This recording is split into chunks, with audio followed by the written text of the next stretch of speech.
Good morning, dear students, and I hope all of you will be fine. And here is the model paper of class 10th social science subject, recently released by JK Booth for your upcoming annual examination in March 2024. तो मेरे सामने जो model paper हैं ये JK Booth की तरफ से जो रिसेंटली रिलीज़ हुआ है class 10th social science subject के लिए, क्योंकि आपका जो मार्च में एग्जामिनेशन होने वाला है उसमें कुछ चेंजेस लाई जा रही हैं, तो इस मुनासिबत से जो नए मॉडल पेपर्स हैं वो रिलीज़ किए गए। तो सबसे पहली चीज़ जो हम यहाँ पे देखेंगे कि आपका जो इस साल सिलेबस है उसमें रैशनलाइजेशन हुई, और जैसा कि आप जानते हैं, और दूसरी चीज़ जो आपका जो पेपर पैटर्न है वो भी इस साल चेंज होने वाला है। तो उसी रिलेटेड जो नए मॉडल पेपर्स जो हैं उनको रिलीज़ किया गया। तो यहाँ पे अगर हम आपके जो सोशल साइंस की बात करेंगे, इसमें जो टाइम आपको दिया जाएगा एग्ज़ाम में वो 3 घंटे हैं, और जो मैक्सिमम मार्क्स होंगे वो 80 में से होंगे। और जो सेक्शन ए हैं ये ऑब्जेक्टिव टाइप क्वेश्चंस हैं, इनमें 20 क्वेश्चंस होंगे और उनके 20 मार्क्स होंगे। तो दूसरी बात जो मैं यहाँ आपको बताता चलूँ वो ये है कि ये सिर्फ मॉडल पेपर हैं, इसी पैटर्न पे आपका पेपर आएगा। ऐसा नहीं है कि यही मॉडल पेपर आपके एग्ज़ाम में आएगा। जैसे कि कुछ स्टूडेंट्स कंफ्यूज हो रहे हैं कि शायद जो मॉडल पेपर्स रिलीज़ किए गए हैं यही मॉडल पेपर्स या इन्हीं की कॉपीज़ आपके एग्ज़ाम में आएंगी। ऐसा बिल्कुल नहीं है। ये खाली आपको एक आइडिया देने के लिए, पैटर्न समझाने के लिए, एक आपके दिमाग में एक पिक्चर सी बन जाए कि आपका जो पेपर है वो किस टाइप का आएगा, किस में से कितने क्वेश्चन आएंगे, किस क्वेश्चन के कितने मार्क्स होंगे किस सेक्शन में। तो वो चीज़ समझाने के लिए, एक आइडिया देने के लिए मॉडल पेपर दिए गए हैं। ऐसा नहीं है कि यही मॉडल पेपर जो है आपके बिल्कुल एग्ज़ाम में आएंगे, हूबहू ऐसे ही आएंगे, नहीं, ऐसा नहीं है। तो क्वेश्चन वहाँ पे कुछ और होंगे लेकिन पैटर्न यही होगा। तो यहाँ पे अगर हम सेक्शन ए को देखेंगे, इसमें जैसा यहाँ पे दिया गया है, इसमें जो ऑब्जेक्टिव टाइप क्वेश्चंस हैं, जो फैक्चुअल बेस्ड क्वेश्चंस हैं। तो फॉर एग्जांपल यहाँ पे जो पहला क्वेश्चन दिया गया है, when did German unification take place, जो जर्मनी यूनिफाई हुआ था under the leadership of Bismarck, जिसको जर्मनी का आयरन मैन भी कहा जाता है, जिसने policy of blood and iron के ज़रिए जो जर्मनी की बहुत सारी जो वायरिंग स्टेट्स थी, जो छोटी छोटी रियासतें एक दूसरे के साथ लड़ रही थी, उनको यूनिफाई किया था 18th 19th सेंचुरी में, लेट 19th सेंचुरी में। तो वो किस डेट पे हुआ था, यहाँ पे इस टाइप के क्वेश्चंस आएंगे जो मॉडल पेपर हैं, objective type questions, factual based questions. तो इसको जर्मनी का जो आयरन मैन कहा जाता है, मारदयाहन, इसने जो policy of blood and iron जो की थी, आग और आहन की पॉलिसी, जैसे बलबन को इंडिया में इस चीज़ के लिए जो उसने भी ऐसी ही एक पॉलिसी जो अपने टाइम पर लागू की थी अपनी हुकूमत को मजबूती देने के लिए। या जो इंडिया का जो सरदार पटेल जो है, उसको आयरन मैन ऑफ इंडिया कहा जाता है, उसने भी इंडिया को यूनिफाई करने में काफ़ी मदद की थी। तो यहाँ पे ये फैक्चुअल क्वेश्चन है। इसके बाद जो दूसरा क्वेश्चन है, which Indian state is associated with Jallianwala Bagh tragedy, Jallianwala Bagh tragedy किस स्टेट में हुई थी। तो ये आप जानते ही, ये अमृतसर में हुई थी। और वैसे ही tea cultivation is an example of agriculture, tea cultivation जो है वो किस टाइप का एग्रीकल्चर है। जो टी कल्टिवेशन एक कैश क्रॉप है, और अंग्रेज़ों ने अपने टाइम में एक वो प्लांटेशन इसकी की थी, इसके बहुत बड़े बड़े वो इलाके जो हैं वहाँ पे लोगों को फोर्स किया था कि आप इसको कल्टीवेट करो। ये ज्योग्राफी में से आपका क्वेश्चन आ सकता है या हिस्ट्री में से आ सकता है। वैसे ही जो क्वेश्चन यहाँ पे है, द कांग्रेस स्प्लिट एट सूरत इन, जो कांग्रेस का स्प्लिट हुआ था, कांग्रेस में एक वो बंटवारा हुआ था between extremists and these moderates, वो किस डेट पे हुआ था। दैट मीन्स ये जो क्वेश्चन हैं इससे आपको ये समझना है कि जो फैक्चुअल फैक्ट्स हैं आपकी टेक्स्ट बुक्स में वो आपको याद रखने हैं, क्योंकि जो ऑब्जेक्टिव क्वेश्चन हैं वो मोस्टली जो है वो फैक्चुअल बेस्ड क्वेश्चन आएंगे। वैसे ही यहाँ पे the constitution of Jammu and Kashmir was adopted in, जो जम्मू एंड कश्मीर की जो कॉन्स्टिट्यूशन थी वो किस टाइम पे अडॉप्ट हुई, कब वो लागू की गई। And then there is which of the following is not a kharif crop, इनमें से कौन खरीफ क्रॉप नहीं है। जो रबी क्रॉप होते हैं और खरीफ क्रॉप होते हैं, ये ज्योग्राफी में आपके आता है। And then there is dash was the literary journal of cultural Congress, जो कांग्रेस थी उनका एक लिटरेरी जर्नल आता था, अदबी मैगज़ीन आता था, तो वो कौन सा मैगज़ीन था, वो कौन सा रिसाला था। तो ये आपको देखना है। When was the first jute mill established in India, India में कब पहली जूट मिल एस्टैब्लिश हुई। तो जूट चूँकि आप जानते हैं ये बांग्लादेश या बंगाल के एरिया में ये चीज़ ज़्यादा उगाई जाती थी, तो अंग्रेज़ों ने वहीं पे सूरत या जो दूसरी जगह हैं उनमें सबसे पहले ये जो फैक्ट्रीज़ कायम की थी। तो जूट जो है वो बांग्लादेश या वेस्ट बंगाल के इलाके में जो इसकी कल्टीवेशन की जाती हैं। तो आपको ये बताना है कि जूट की कल्टीवेशन या जूट मिल जो पहली थी वो कब एस्टैब्लिश की गई इंडिया में। तो जूट, पटसन या जिसको आप कहते हैं वो कॉटन वाटन, वो इन्हीं इलाकों में ज़्यादा उगाई जाती थी। Democracy is based on the ideas of, democracy जो है वो किन आइडियाज़ पे बेस है? फ्रीडम पे, नेगोशिएशन पे, डेलिब्रेशन पे, बोथ ए एंड बी। तो फ्रीडम और नेगोशिएशन पे ये मेरे ख्याल से हैं यहाँ पे। तो इस तरीके से जो है आज़ादी इजहार राय जिसको आप कहते हैं। Then there is SAIL is a public sector industry, जो सेल है ये एक पब्लिक सेक्टर इंडस्ट्री है या प्राइवेट सेक्टर इंडस्ट्री है, तो ये आपको यहाँ पे बताना है। Then there is what is the main problem in the present industrialisation of India, जो इंडिया में अभी इंडस्ट्रियलाइजेशन हो रही है इसमें क्या प्रॉब्लम है? तो रूरल है, कैपिटल है, ट्रांसफ़र है, नॉन ऑफ दीज है। तो ये आपको बताना है। Which country in south Asia never had a democratic government, India के किन ममालिक में कभी जो डेमोक्रेटिक गवर्नमेंट नहीं थी? Bhutan, India, Sri Lanka, Myanmar. तो म्यांमार इसका जवाब है। वहाँ पे जो मिलिट्री जनता की हुकूमत है, जो वहाँ की फ़ौज है उसी की हुकूमत है, और उसको कहते हैं जनता या मिलिट्री गवर्नमेंट जो होती है, डिक्टेटरशिप जैसे होती है। तो वो अपनी ज़बान में उसको मिलिट्री जनता कहते हैं या अपनी लैंग्वेज में। तो वहाँ के जो फौजी जनरल हैं, जो आर्मी के चीफ़ होते हैं, वही मुल्क को उन्हीं का मुल्क पे कंट्रोल होता है। दैट मीन्स वहाँ पे कभी डेमोक्रेसी तकरीबन नहीं है पाई गई, अभी भी वहाँ पे जो यही फ़ौज का इख्तियार चल रहा है। What is the full form of SDRF? SDRF कोई एब्रीवेशन है, आपको इसकी फुल फॉर्म बतानी है। And then there is Jammu region is also known as land of temples, gompa, scenic beauty, छोटा कश्मीर। तो जम्मू जो है, जम्मू सिटी को तो सिटी ऑफ टेम्पल्स कहा जाता है, लेकिन यहाँ पे जो इसको is known as the land of, यहाँ पे रीजन की बात हो रही है, तो पता नहीं इसका क्या आएगा। NDMA stands for national disaster management authority. ये जो कोई डिज़ास्टर आ जाए या कोई कुदरती आफत आ जाए तो ये एक डिपार्टमेंट है, एक इदारा बनाया गया है जो आर्मी के अंडर काम करता है और उस टाइम लोगों को रेस्क्यू करने में ये मदद करता है, चाहे भूचाल आ जाए, सुनामी आ जाए या कोई और जो नेचुरल डिज़ास्टर आ जाए। विच of the following is not a natural disaster, इनमें से कौन नेचुरल डिज़ास्टर नहीं है? Floods, earthquake, fire, land slide, इनमें से जो फायर हैं वो नेचुरल डिज़ास्टर नहीं है। तो then there is dash dash administrative the UT of Jammu and Kashmir, कौन एडमिनिस्टर करता है UT of Jammu and Kashmir को? तो गवर्नर है या सेंटर से ये एडमिनिस्टर किया जाता है। MSME स्टैंड्स फॉर, ये एब्रीवेशन है MSME, इसका क्या मीनिंग है? How many states are there in India, India में कुल कितने स्टेट्स हैं? 29। Dal lake is situated in, Dal lake जो है सिचुएट कहाँ पे है? ये श्रीनगर में है, ये जम्मू एंड कश्मीर में। तो इस तरीके के यहाँ पे छोटे छोटे जो ऑब्जेक्टिव टाइप क्वेश्चन आएंगे जो मोस्टली फैक्चुअल बेस्ड होंगे या ट्रू फॉल्स जो होंगे, टिक मार्क आपको उन पे लगाना है। तो ये सेक्शन A आएगा। इसके बाद जो सेक्शन B अगर हम यहाँ पे देखेंगे, इसमें जो आपके जो फिर डिटेल्ड से क्वेश्चंस आएंगे जिनको आपको फिर डिटेल में आंसर करना है। Why Gandhi decided to withdraw the non cooperation movement, Gandhi ने पहली नॉन कोऑपरेशन मूवमेंट लॉन्च की थी, फिर उसने उसको क्यों जो विदड्रॉ कर लिया? जो चोरी चोरा वो इंसिडेंट हुआ था या दूसरी चीज़ें हुई थी, ये एक वायलेंट मूवमेंट में कन्वर्ट हो रही थी।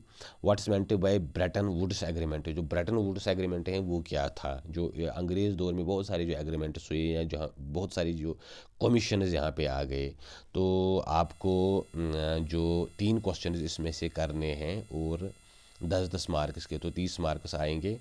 Then there is why did industrial production in India increase during the first world war, के दौरान इंडस्ट्रियल प्रोडक्शन क्यों बहुत ज़्यादा बढ़ गई? क्योंकि यहाँ की जो चीज़ें हैं उनकी डिमांड बहुत बाहर बढ़ गई, क्योंकि बाहरी दुनिया में जो इंडस्ट्रीज़ उस वक्त थी या जो सप्लाई चेन थी वो डिस्टर्ब हो रही थी due to this war. Explain the consequences of great depression, जो ग्रेट डिप्रेशन है उसकी सबसे ज़्यादा कॉन्सिक्वेंसेस क्या थे?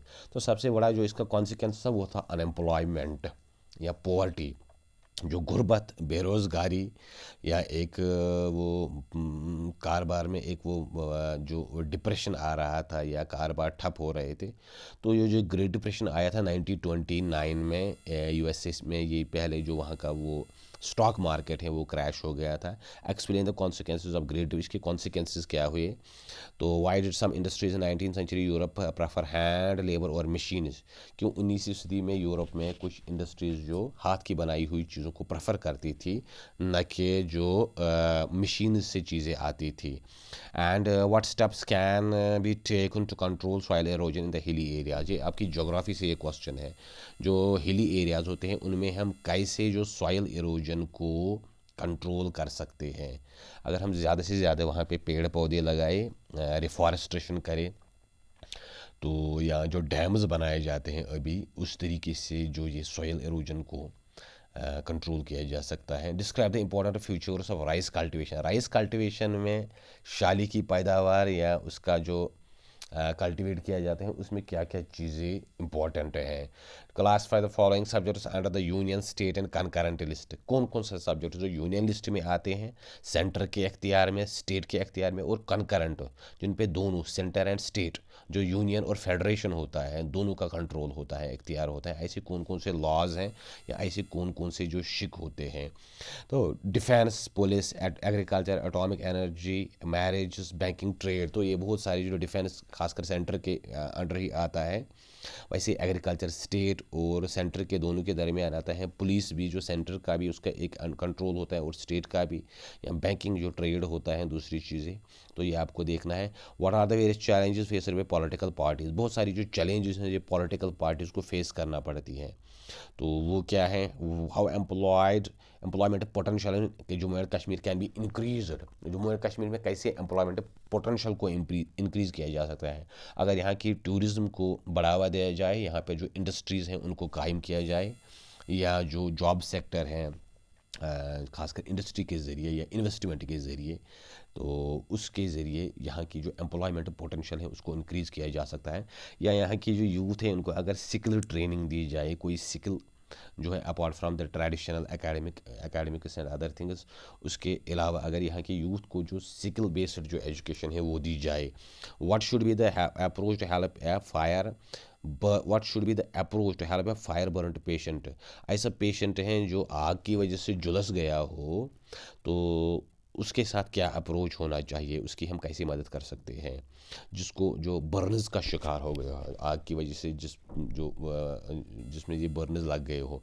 Then there is mention different aspects of life in which women are discriminated in India, ऐसे अलग अलग एस्पेक्ट्स आपको बताने हैं ज़िंदगी के, ऐसे ऐसे फील्ड्स में जिनमें खातून के साथ, औरतों के साथ तो एक भेदभाव किया जाता है, एक डिस्क्रिमिनेशन की जाती है।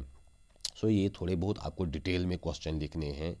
तो 3 क्वेश्चंस आपको लिखने हैं, 3 मार्क्स इंटू 10, नहीं 10 क्वेश्चन आपको लिखने हैं 3-3 मार्क्स के, और फिर ये टोटल में 30 मार्क्स बन जाते हैं। सो ये सेक्शन ए और सेक्शन बी था। सेक्शन ए में आपके सिंपली जो ऑब्जेक्टिव टाइप क्वेश्चंस आएंगे, फैक्चुअल बेस्ड क्वेश्चंस आएंगे, एंड देन देयर इज़ यहाँ पे आपको जो थोड़ा बहुत डिटेल में लिखना है, तफसील से लिखना है, और एक तरह से आपको कुछ रीज़न देने हैं, वजूहत देने हैं। And now it's the section C from your model paper of social science for class 10th by J.K. Bose।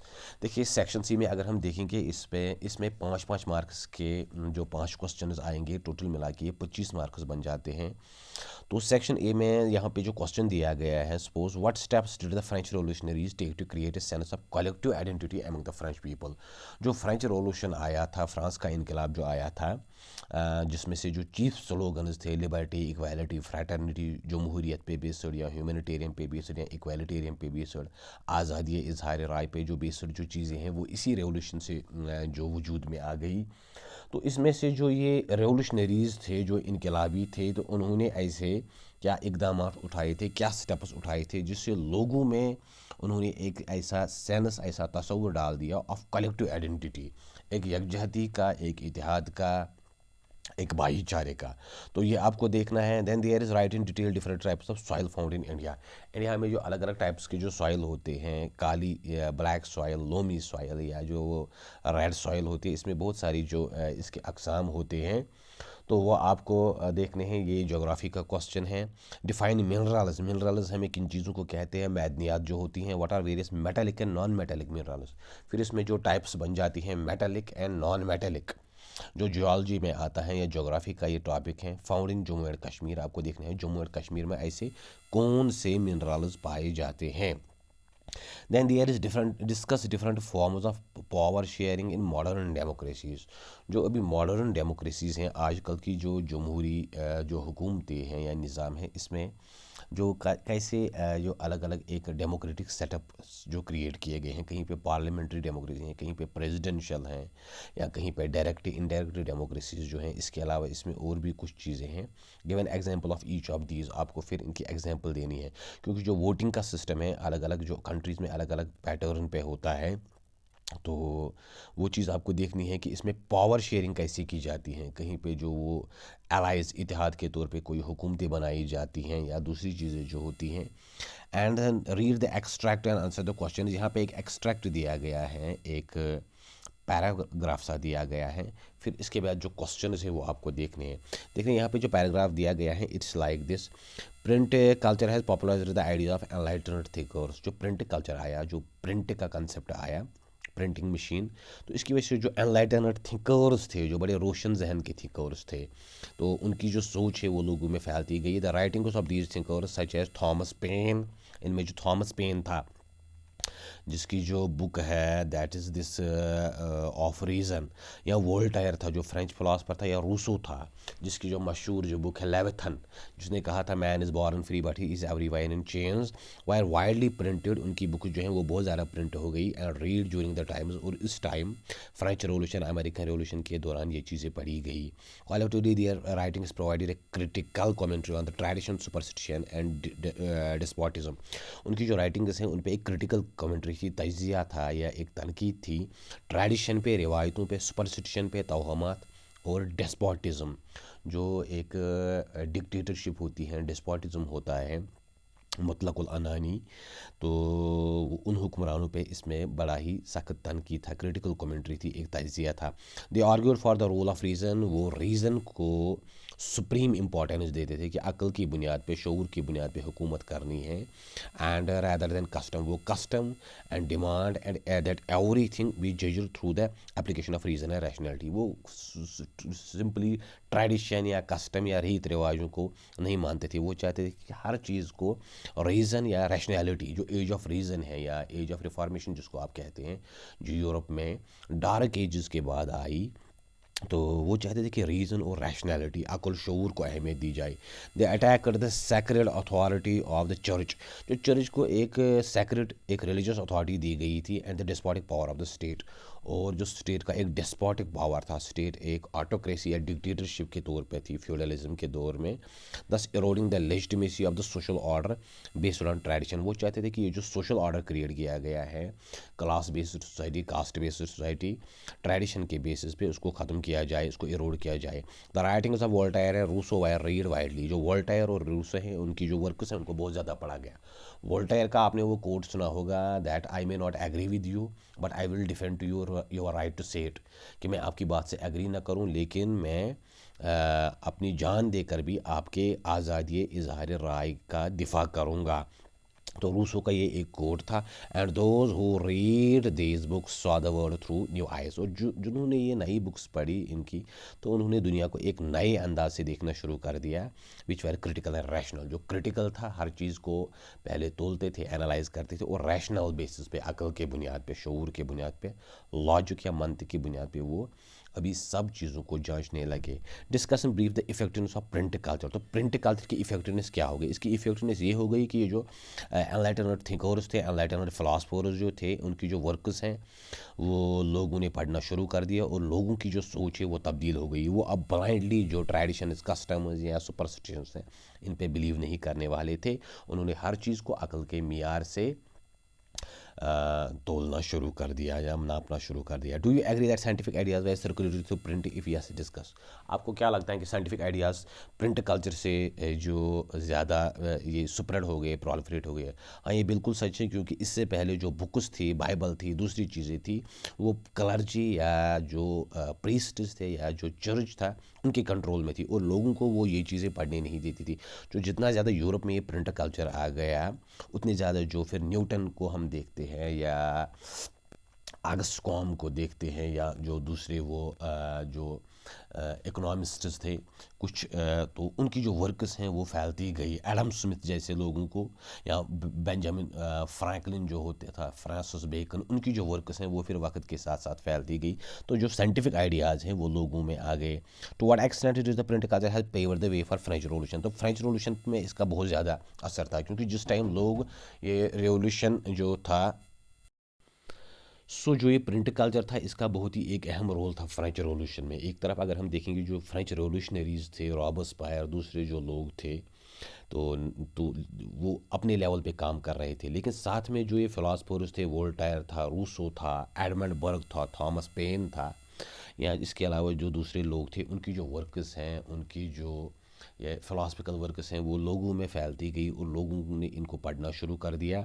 और लोगों के जहन में पहली बार जो ये equality, fraternity, liberty, justice, rights, democracy, इन चीज़ों का कंसेप्ट आ गया, freedom of expression, freedom of speech.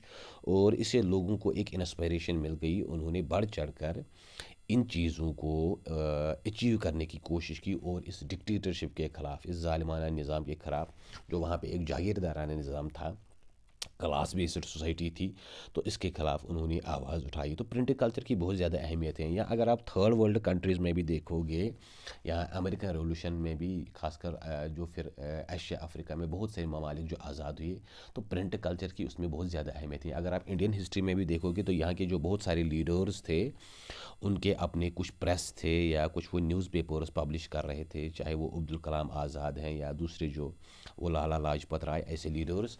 तो इंडियन फ्रीडम स्ट्रगल में भी इस प्रिंट कल्चर का जो अहम रोल है, जैसे आजकल के दौर में जो सोशल मीडिया है, उस टाइम में प्रिंट कल्चर की वैसी अहमियत थी।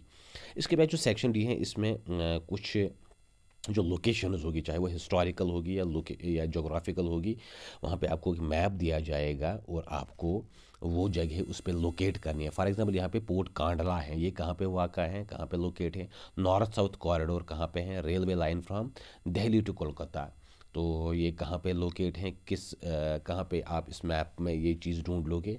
On on the outline map of the world shared and label any two non federal countries. आपको दो ऐसी कंट्रीज़ देखनी है जो नॉन फेडरल हैं, जहाँ पे एक फेडरल सिस्टम नहीं है, बल्कि एक यूनिटरी गवर्नमेंट है, यूनियन गवर्नमेंट जिसको आप कहते हैं, सेंट्रल गवर्नमेंट। तो वो चीज़ आपको देखनी है। तो इसके 5 मार्कर्स हैं, ये आपकी जो ताकि ये समझ आ जाए कि जो स्टूडेंट हैं, वर्ल्ड मैप या इंडियन मैप पे उसकी कितनी नज़र है और क्या वो इन चीज़ों को लोकेट कर सकता है हिस्ट्री में या ज्योग्राफी में। तो इन चीज़ों की बहुत अहमियत होती है जो मैप होता है, ताकि आपको समझ आ जाए कि कौन सी जगह, कौन सा हिस्टोरिकल जो कोई जगह है या जोग्राफिकल जिसकी एक इम्पॉर्टेंस है, वो कहाँ पे लोकेट है। सो डियर स्टूडेंट्स, ये आपका मॉडल पेपर है, तो इसी पैटर्न पे आपका अभी जो एग्ज़ाम में जो अभी पेपर जो है वो आने वाला है। सो इससे आपको एक आइडिया आया होगा कि आपका जो एग्ज़ाम है वो अभी किस पैटर्न पे होने वाला है। और क्वेश्चंस बहुत फैक्चुअल भी आएंगे, जैसे यहाँ पे सेक्शन ए में है, और फिर जिन पे आपको एक ओपिनियन देनी है या अपनी एक अंडरस्टैंडिंग, अपना एक जो रिफ्लेक्शन जो देना होता है, उस टाइप के क्वेश्चंस भी आएंगे, लॉन्ग आंसर भी आएंगे और शॉर्ट आंसर क्वेश्चंस भी आएंगे, और मैप भी आएगा एंड में, जिस पे आपको कुछ चीज़ों को, चाहे वो हिस्टोरिकल इंपॉर्टेंस की हैं या जोग्राफिकल उनकी कोई अहमियत है, तो वो चीज़ भी आपको उसमें लोकेट करनी है, देखनी है।